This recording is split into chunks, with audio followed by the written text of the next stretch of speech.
இருக்குது. அதில் ஒரு சுவாரஸ்யமான ஒரு நிகழ்ச்சி நான் படித்தேன்.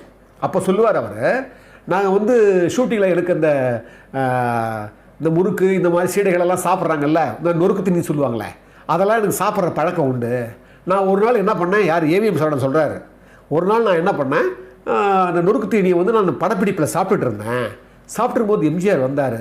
வந்த உடனே இந்த பாருங்க சரவணன், அவர் வந்து சரவணி தான் கூப்பிடுவாராம். சரவணி, நீங்கள் என்ன பண்ணுறீங்க, சாப்பிட்றதா இருந்தால் தனியாக கொண்டு போய் சாப்பிடுங்க, இப்படி இங்கே பொதுவாக வச்சு சாப்பிட்றதா இருந்தால் எல்லாருக்கும் கொடுத்துட்டு சாப்பிடுங்க, இது சாப்பிடக்கூடாது, இது மாதிரி சாப்பிடக்கூடாதுன்னு சொல்லி அவரை உண்மையாகவே வருத்தப்பட்டு சொன்னாராம் எம்ஜிஆர் கிட்ட, ஒரு அறிவுரை மாதிரி. உடனே அவர் சொல்கிறாரு, இது வந்து இது மாதிரி நிறைய சொல்லியிருக்காரு, நான் ஆரம்பத்தில் வந்து நான் வந்து அவர் மேலே வருத்தப்பட்டிருக்கிறேன், என்னடா அப்படி பேசுகிறாருன்னு. ஆனால் பின்னால் தான் நான் புரிஞ்சுக்கிட்டேன், மக்கள் மேலே வந்து மக்கள் தன்னை சுற்றி இருக்கிற மக்கள் மேலே எவ்வளவு ஆர்வமோ அவருக்கு வந்து ஒரு அபிலாஷை இருந்ததுன்னு சொல்கிறத நான் அங்கே தான் புரிஞ்சுக்கிட்டேன்னு சொல்லுவார். அப்போ என்னென்னா, உங்களுக்கு மக்கள்